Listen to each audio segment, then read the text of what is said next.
High বন্ধুরা, কেকাস কিচেনে আপনাদের সবাইকে স্বাগত। আজকে আমি আপনাদের সাথে শেয়ার করব দারুণ স্বাদের একটি পিঠের রেসিপি, মুঠি মালাই। তো বন্ধুরা, আর দেরি না করে রেসিপিতে চলে যাই। মুঠি মালাই বানাবার জন্য কড়াইতে জল নিয়ে নিয়েছি।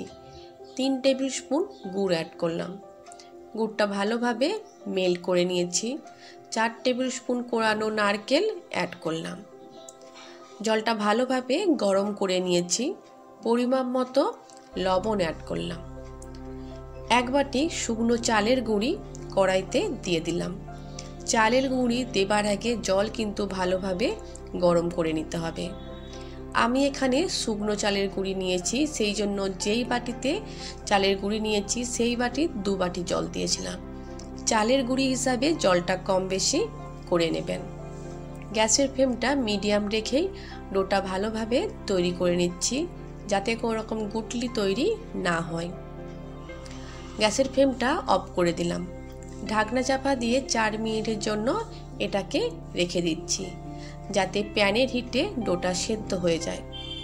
4 মিনিট পর ফিরে আসলাম। ডো তৈরি করে নেওয়ার জন্য অন্য একটা পাত্রে নামিয়ে নিয়েছি। হালকা গরম থাকতে থাকতেই ডোটা কিন্তু তৈরি করে নিতে হবে, তাহলে কোনো রকম গুটলি তৈরি হবে না। এরকম পর্যায়ে যদি দেখেন ডোটা নরম হয়ে গিয়েছে, কোনো রকম চালের গুঁড়ি কিন্তু দেবেন না। হাতে অল্প ঘি লাগিয়ে ডোটা দলে নেবেন। খুব ভালোভাবে একটা সফট ডো তৈরি করে নিয়েছি। হাতে অল্প ঘি লাগিয়ে ছোট্ট ছোট্ট লেচি কেটে নিচ্ছি। খুব বড় লেচি কিন্তু কাটতে যাবেন না বন্ধুরা, ছোট্ট ছোট্ট এভাবে লেচি আপনারা কেটে নেবেন। আপনারা স্ক্রিনে দেখতেই পাচ্ছেন কিভাবে ছোট ছোট লেচিগুলো আমি কেটে নিলাম। অল্প লেচি নিয়ে হাতের মধ্যে এভাবে লম্বাটে করে 4 আঙুলের মধ্যে রেখে এভাবে একটা শেপ দিয়ে দিচ্ছি। খুব একটা কঠিন কাজ নয় বন্ধুরা, আপনারা যদি 2-1 বার ট্রাই করেন এভাবে করে নিতে পারবেন। পিঠেগুলো একে একে সমস্ত পিঠে এভাবে তৈরি করে নিচ্ছি। সমস্ত পিঠেগুলো তৈরি করতে আমার সময় লেগেছে 7 থেকে 8 মিনিট। এখন মালাই তৈরি করে নিচ্ছি। এখানে 1 কিলো দুধকে আমি গরম করে 500 গ্রাম করে নিয়েছি। সেই দুধটাই প্যানেতে দিয়ে দিলাম। দুধটা প্রথমে মিডিয়াম হিটে রেখে উষ্ণ গরম করে নিয়েছি। এখন 3 table spoon powder milk add করলাম। হালকা উষ্ণ গরম দুধে যদি মিল্ক পাউডার দেন, কোনো রকম গুটলি হবে না। খুব ভালোভাবে কিন্তু এটা দুধের সাথে মিশে যাবে। ভালোভাবে দুধের সাথে মিশিয়ে নিলাম। 2টো ফাটিয়ে রাখা এলাচ অ্যাড করলাম, যাতে খুব সুন্দর একটা ফ্লেভার আসবে। আপনারা এলাচের পরিবর্তে এলাচ পাউডারও অ্যাড করতে পারেন। 1 বাটি পাউডার চিনি অ্যাড করলাম।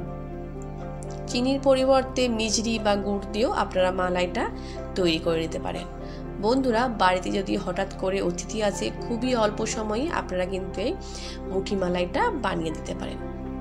দুধ যেহেতু আগে থেকে গরম ছিল, তাই খুব বেশিক্ষণ ফুটানোর দরকার নেই। চিনি দেওয়ার পর 2 মিনিটের মতো ফুটিয়ে নিয়েছি। তৈরি করে রাখা পিঠেগুলো কড়াইতে দিয়ে দিলাম। একসাথে বন্ধুরা সমস্ত পিঠে কিন্তু দেবেন না, অল্প করে পিঠে দেবেন আর স্ট্যাপুলারের সাহায্যে নাড়াচাড়া করে নেবেন। এভাবে যদি নাড়াচাড়া করে নেন, তাহলে কোনো পিঠের সাথে লেগেও যাবে না আর ভেঙেও যাবে না। তাই অল্প করে পিঠে দেবেন আর স্ট্যাপুলারের সাহায্যে এগুলোকে নাড়াচাড়া করে নেবেন।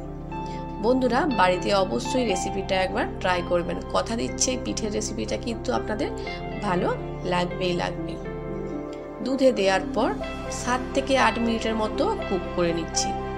পিঠের সাইজ হিসাবে কিন্তু বন্ধুরা এটা সেদ্ধ হতে সময় লাগবে। কখন বুঝতে পারবেন পিঠেটা রেডি হয়ে গিয়েছে? যখন দেখবেন মুঠি পিঠেগুলো মালাইয়ের ওপর ভেসে উঠেছে, তখনই বুঝতে পারবেন পিঠে কিন্তু একদম রেডি। 7 থেকে 8 মিনিট হয়ে গিয়েছে। একটা পিঠে আপনাদেরকে আমি তুলে দেখিয়ে দিচ্ছি। পিঠে কিন্তু এখন সেদ্ধ হয়ে গিয়েছে। গ্রেভির থিকনেসটা এরকমই রাখবো, কারণ রুম টেম্পারেচারে আসলে এটা আরও ঠিক হয়ে যাবে। গ্যাসের ফ্লেমটা অফ করে দিলাম। ঢাকনা চাপা দিয়ে এটাকে 1 ঘন্টার জন্য রেখে দেবো, যাতে পিঠেগুলো মালাইটা ভালোভাবে অবজার্ভ করে নেয়। 1 ঘন্টা পর ফিরে আসলাম।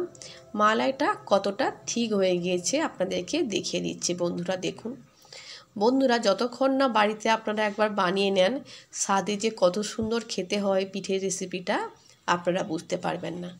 আর বন্ধুরা, পিঠের রেসিপিটা যদি ভালো লেগে থাকে চ্যানেলটা সাবস্ক্রাইব করবার অনুরোধ রইল। আজকের মতো বিদায় নিচ্ছি, নতুন কোনো পিঠের রেসিপি নিয়ে আপনাদের কাছে আবার হাজির হব। সকলে খুব ভালো থাকবেন আর সুস্থ থাকবেন।